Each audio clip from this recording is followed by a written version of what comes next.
This is the lathe machine used in a workshop, and this is another one, the bigger one. So let me discuss about its components one by one. Starting with the headstock. On the left side we are having the headstock. This one is the headstock, and it has all the gear components, electrical components.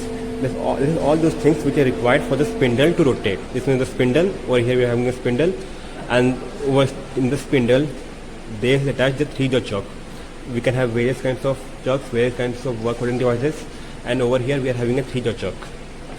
So here is the 3-jaw chuck, here are the feed levers, and in this spindle, because a 3-jaw chuck is there, I am not able to show. A live center is there, and it is called live center because why? Because it gets its power from the lathe machine to rotate. Now coming to the tailstock, this one is the tailstock. It is situated on the left hand side of the lathe machine, and over here it is not there. Here the dead center is there. It is called dead center because it doesn't get its power supply to rotate. Then here comes the carriage. This one is the carriage. The carriage is composed of saddle, the apron, the tool post, the compound slide, the linear slide, and the cross slide. So let me show it. First I am going to the lathe bed. Coming to the lathe bed, see the whole of this tailstock, the guideways, the carriage, and the headstock is situated on this lathe bed. This is the lathe bed. So upon this, the whole of this, it is called the foundation of the lathe because all those major components are mounted over it. Then let me show the function of here is the 4-jaw chuck. Previously we had 3-jaw chuck. This one is the 4-jaw chuck, and this is called independent chuck because the jaws needs to be independently fixed. If one jaw moves, we need to fix another time the another jaw. Whereas in case of a 3-jaw chuck, this is called a self-centering chuck or a universal chuck. If using a chuck key, we start to tighten, so 3 of them moves together. So it is particularly more easy to use the 3-jaw chuck. Then coming over here, this one is the lead screw, and this one is the feed rod. Feed rod or feed shaft. So the function of them are the lead screw is used for thread cutting operation. It converts rotational motion to linear motion, and this feed shaft, it is used for giving feed. So the carriage is able to move left and right and left, and it happens due to the feed shaft because it transmits power from the headstock over to the carriage for its longitudinal motion. Now I am describing the axis of this lathe machine. So here we are having the axis of the lathe machine. We can imagine how it is going to be from the center of the spindle to the tailstock, and yes. So the z-axis is along parallel to this lathe axis, and the direction along it is called the longitudinal motion, and the crosswise motion, it happens in the x-axis, and x-axis is perpendicular to the lathe axis. So x-axis is in this direction, and y-axis and z-axis is in this direction. So this carriage, here is the compound slide, rest of the compound slide. So the function is the compound slide is used to give angular feed. So we are able to move the tool post in any angle, because in any required angle because of this compound slide. And here we are having the the cross slide. The function of this cross slide is to move this carriage and ultimately the tool post and the tool in x direction, that is along the crosswise direction.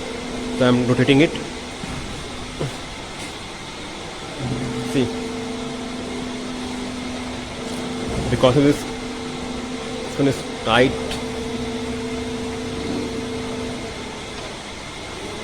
So see, we are having a motion along the x-axis because of this cross slide. And now coming to this is called the linear slide. So the linear slide enables the carriage movement along the longitudinal direction, that is along the z-axis. Let me try to show it. Here I am rotating, and this carriage is then having its motion along the z-axis, or is having its longitudinal motion. See here we are having the different speed levers for setting the RPM and the cutting speed. Then here are the legs. Here are the legs. Both of these legs are over here, and this whole lathe machine is mounted firmly on this because of these legs.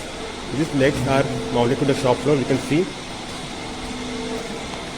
here is the chip pan, and chip pans accumulate the chips, because during machining lots of chips gets produced, and in order to collect it so that it doesn't get spread to the workshop, chip pan is used. Otherwise the whole place might become very messy. The function of tailstock. The function of tailstock is that it is used to hold very long workpieces. For example, we are having a very long cylindrical workpiece, then to not bend the workpiece, we are having the use of this tailstock. And yes, guideways. This one is the guideway, and in the inner guideway, the movement of tailstock is there. In the inner guideways, movement of tailstock is there, and in the outer guideway, the carriage is mounted, and the carriage slides over the outer guideways.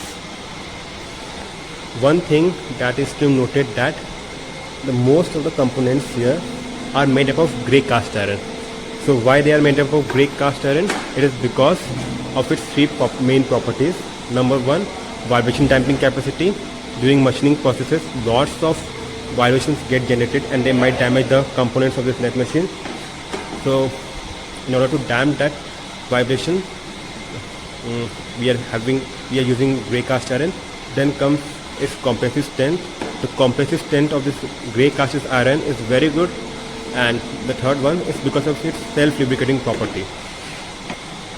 Because when we are using the cutting fluid, the cutting fluid gets easily wiped off. Then there are various kinds of tool posts, and like single screw tool post, open bolt tool post, 4-bolt tool post.